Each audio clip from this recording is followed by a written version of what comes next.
دیکھ لینا بخاری اور مسلم کی متفق علیہ حدیث ہے کہ میری بیٹی فاطمہ جنتی عورتوں کی سردار ہے، اور جامعہ ترمذی کی صحیح حدیث ہے کہ حسن و حسین جنتی نوجوانوں کے سردار ہیں۔ لیکن اسی فاطمہ سلام اللہ علیہا جو جنتی عورتوں کی سردار ہے، اس کے بارے میں صحیح بخاری اور صحیح مسلم کے اندر متفق علیہ حدیث ہے کہ آپ صلی اللہ علیہ وآلہ وسلم نے فرمایا،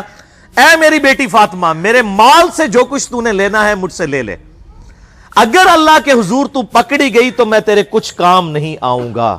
میرے مال سے جو مرضی لے لے۔ یہ آپ کو تو کہا گیا تھا، لیکن ہمیں سنایا گیا تھا کہ کوئی ایسا فرسودہ عقیدہ نہ رکھ لینا کہ بغیر اعمال کے ہی انسان کو جنت مل جائے گی۔ اعمال اور اللہ کی رحمت دونوں چیزیں شامل حال ہوں گی، صرف اعمال بھی کوئی شے نہیں ہے۔ بخاری اور مسلم دونوں میں یہ حدیث موجود ہے کہ آپ صلی اللہ علیہ وآلہ وسلم نے فرمایا، کوئی شخص بھی محض اپنے اعمال کی بنیاد پر جنت میں نہیں جائے گا۔ ایک صحابی نے بڑی جرت کر کے پوچھا، اللہ کے رسول صلی اللہ علیہ وآلہ وسلم، کیا آپ بھی؟ آپ نے فرمایا، ہاں میں بھی، جب تک میرے رب کی رحمت مجھے ڈھانپ نہ لے میں بھی محض اپنے اعمال کی بنیاد پر جنت میں داخل نہیں ہوں گا۔ تو اعمال بھی ہیں اور رحمت بھی ہے، صرف اعمال بھی کوئی شے نہیں اور صرف رحمت بھی کوئی شے نہیں ہے۔ ورنہ امام محمد غزالی رحمہ اللہ تعالی کا قول جو ہے مجھے بڑا پسند ہے اس کانٹیکسٹ میں، جو کیمیائے سعادت میں انہوں نے علماء سو کی کلاس لی ہے۔ اب یہ سخت باتیں اگر میں اپنی ریفرنس سے کروں تو لوگوں کو بری لگیں گی۔ امام محمد غزالی فرماتے ہیں کہ ایسے علماء جو ممبروں پر چڑھ کر اللہ تعالیٰ کی رحمت کی آیات آؤٹ آف کانٹیکسٹ سنا کر، قرآن حکیم میں جہاں پر بھی رحمت کی آیات اور توبہ کی آیات آئیں وہ اس اعتبار سے آئیں کہ جو توبہ کرنے کے بعد اصلاح کر لے۔ پورے قرآن میں کوئی ایک آیت بھی ایسی نہیں ہے کیٹاگوریکل کہ انسان اپنی اصلاح نہ کرے اور اللہ تعالیٰ فرمایا کہ میں اپنی رحمت کے دروازے اس کے لیے کھول دوں گا، قطعاً ایسی کوئی آیت نہیں ہے۔ تو جو علماء، امام غزالی فرماتے ہیں کہ اللہ کی رحمت کی آیات سنا کر لوگوں کو اللہ تعالیٰ سے غافل کر رہے ہیں، کیا یہ لوگوں کو یہ میسج دینا چاہتے ہیں کہ قرآن حکیم میں جو اللہ کے نافرمانوں کے لیے دھمکیاں آئی ہیں یہ سب کی سب فضول باتیں تھیں، اور انبیاء کرام علیہ السلام جو اللہ کے عذاب سے ڈراتے رہے یہ صرف شغل میلہ تھا اور آخرت میں کوئی پکڑ نہیں ہونی؟ ایسے علماء واجب القتل ہیں۔ یہ امام غزالی فرما رہے ہیں کہ حکومت وقت کا کام ہے کہ ان پر توبہ پیش کرے، ورنہ ان کو قتل کروائے، ان علماء کو جو اللہ تعالیٰ کا یہ غلط تصور پیش کر کے لوگوں کو اللہ کا باغی بنا رہے ہیں۔ اور اکثر وائزین اس وقت یہی ہیں اور لوگ انہی کی باتوں کے اوپر خوش ہیں، انہی این جی اوز کی باتوں کے اوپر خوش ہیں، انہی دنیا دار علماء جو دنیا داروں کو خوش کرنے کے لیے باتیں کرتے رہتے ہیں اور کہتے ہیں اللہ تعالیٰ بڑا غفور رحیم ہے جی، جو مرضی کرو، اللہ نے ساڑی نوازا نہیں چاہیے دیا۔ اور بھائی اللہ نے کب کہا ہے کہ مجھے تمہاری نمازیں چاہیے؟ اللہ تو کہتا ہے تمہیں تمہارے لیے نمازیں چاہیے، اور نماز کو اتنا کیجول بنا لیا انہوں نے۔ صحیح مسلم کے اندر حدیث ہے، آپ صلی اللہ علیہ وآلہ وسلم نے فرمایا، بندے کے کفر اور اسلام کے درمیان فرق ہی نماز ہے۔ جو نماز پڑھتا ہے وہ مسلمان ہے، اور جو نماز نہیں پڑھتا وہ پاکستان کے شناختی کارڈ میں مسلمان ہے، اللہ کی ڈیفینیشن میں وہ عملاً کافر ہے۔ صحیح مسلم انٹرنیشنل نمبرنگ کے مطابق 246 نمبر حدیث ہے، آپ جا کے پی ڈی ایف کھول لیں، اسلام 360 میں جا کے 246 نمبر حدیث صحیح مسلم کتاب الایمان چیپٹر میں کھول کے دیکھ لیں کہ بندے کے کفر اور اسلام، شرک اور اسلام کے درمیان فرق ہی نماز ہے۔ آپ بے شک اپنے آپ کو مسلمان کلیم کرتے رہے، لیکن وہ شناختی کارڈ والا مسلمان ہے، نکاح طلاق والا مسلمان ہے، اس کا جنازہ بھی پڑھ دیا جائے گا، پیدا ہوگا اذان بھی دے دی جائے گی، اللہ کے حضور وہ مسلمان نہیں ہے، وہ بس کلمے کا ہی ہم احترام کرتے ہیں، ادروائز تو عملاً کافر ہے وہ۔ اسی طریقے سے جامعہ ترمذی میں حدیث ہے، سنن نسائی کے اندر حدیث ہے، سنن ابن ماجہ کے اندر حدیث ہے کہ آپ صلی اللہ علیہ وآلہ وسلم نے فرمایا، جس نے نماز چھوڑ دی گویا اس نے کفر کیا، من ترک الصلاۃ متعمدا فقد کفر۔ اب اس سے زیادہ اور کیا سخت بات کی جائے کہ کسی کو یقین آئے کہ جس نے جان بوجھ کے نماز چھوڑ دی اس نے کفر کیا۔ اب جان بوجھ کے یہ نہ سمجھیے گا کہ جی میں بال بچیاں دے کمائی کرتا رہنا تھا، منو ٹائم نہیں ملتا۔ جان بوجھ کی ڈیفینیشن بھی نبی علیہ السلام نے بخاری اور مسلم میں موجود ہے کہ اگر کوئی شخص بے ہوش ہو جاتا ہے یا سویا رہ جاتا ہے، یہ دو آپشنز ہیں، یا تیسرا آپشن ہے وہ بھول جاتا ہے، تو جیسے یاد آئے اسی وقت وہ والی نماز پڑھ لے۔ لیکن جو شخص دنیا کو ٹاپ پرائرٹی مانتا ہے، اپنا آفس چھوڑنے کے لیے تیار نہیں، اپنا کلینک چھوڑنے کے لیے تیار نہیں ہے، اور اپنی دکان چھوڑنے کے لیے تیار نہیں ہے نماز کے لیے، تو ظاہر ہے کہ وہ تو اپنے آپ کو دھوکہ دے رہا ہے۔ اللہ تعالیٰ تو اپنے معاملات کے اندر بالکل اسٹریٹ فارورڈ ہے، بالکل یہ ذہن میں رکھ لیں۔ جامعہ ترمذی میں صحیح سند کے ساتھ موجود ہے، عبداللہ بن شفیق تابعی رحمہ اللہ تعالیٰ کہتے ہیں کہ صحابہ اکرام علیہم رضوان صرف نماز کے چھوڑنے کو ہی اعمال میں سے کفر سمجھتے تھے، یعنی وہ کسی کو نماز پڑھتا ہوا دیکھتے تھے تو کہتے تھے یہ مسلمان ہے، اور کسی کو نماز پڑھتا ہوا نہیں دیکھتے تھے تو وہ کہتے تھے یہ کافر ہے۔ یہ جامعہ ترمذی ہے، یہ کوئی سٹوری بک نہیں میں سنا رہا آپ کو۔ مسند احمد میں صحیح سند کے ساتھ حدیث ہے، نبی صلی اللہ علیہ وآلہ وسلم نے معاذ ابن جبل سے فرمایا، معاذ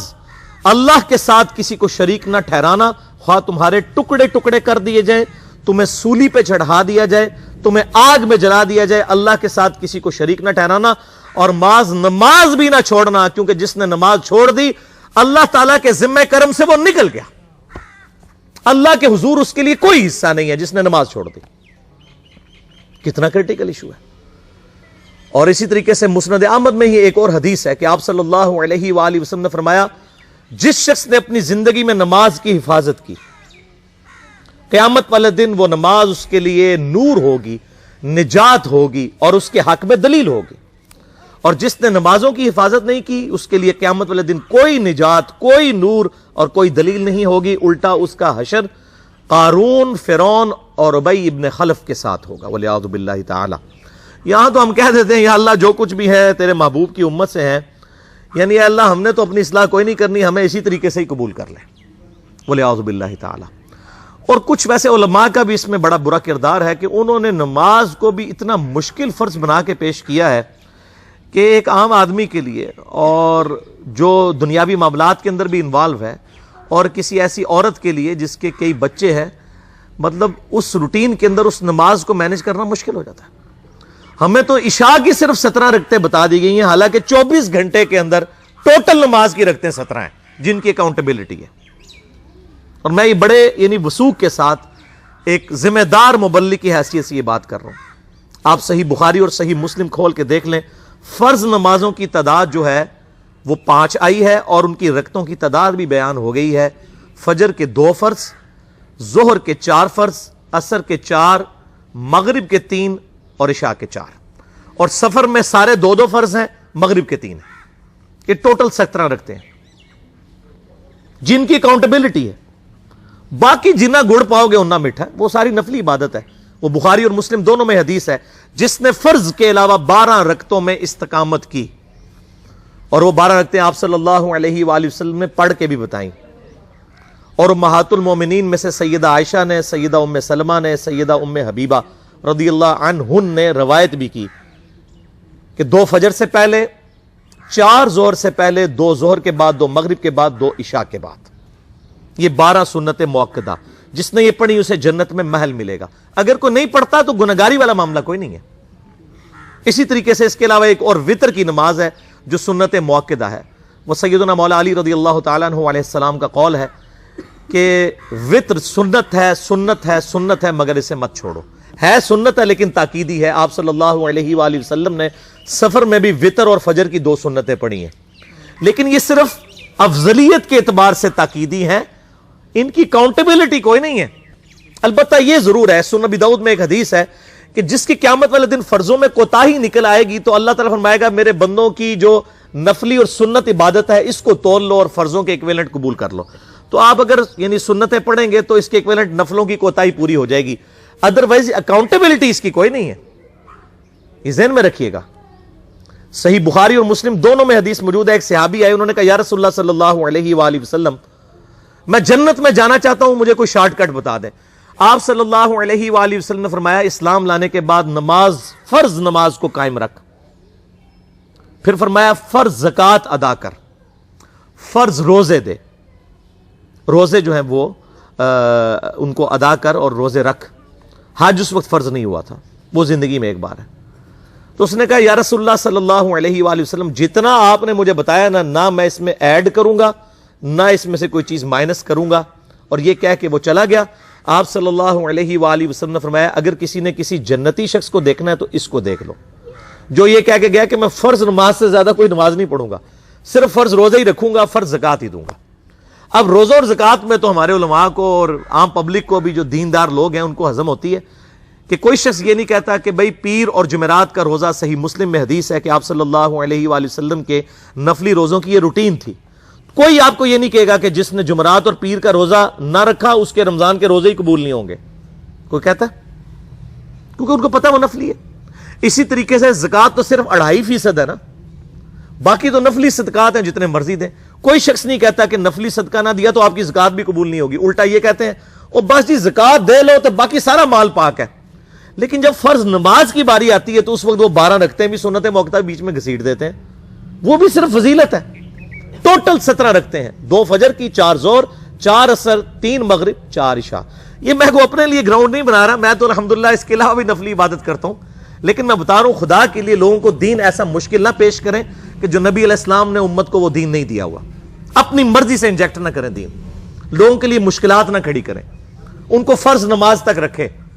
پھر انشاءاللہ کئی لوگوں کو میں نے اس طرح نماز شروع کروائی، انہوں نے سنت نماز بھی، نوافل بھی شروع کر دی ہیں، لیکن آپ کم از کم وہ ڈیٹم لیول تو اچیو کروائیں لوگوں کا۔ لیکن فرض نماز کی باری آتی ہے کہتے ہیں نہیں جی سنتے بھی حصہ ہیں، کہاں سے میرے بھائیوں حصہ ہے؟ وہ 17 رکھتے ہیں، سنتیں پڑھیں گے ثواب ہے، نہیں پڑھتے گناہ کوئی نہیں ہے۔ تو کم از کم فرض تو ادا کریں، اس کے لیے آپ کو ٹوٹل 24 گھنٹے میں میرا خیال ہے 40 منٹ بھی نہیں چاہیے فرض پڑھنے کے لیے۔ تو اس کے اوپر تو استقامت کم از کم ہم اختیار کریں، اور چھوٹی چھوٹی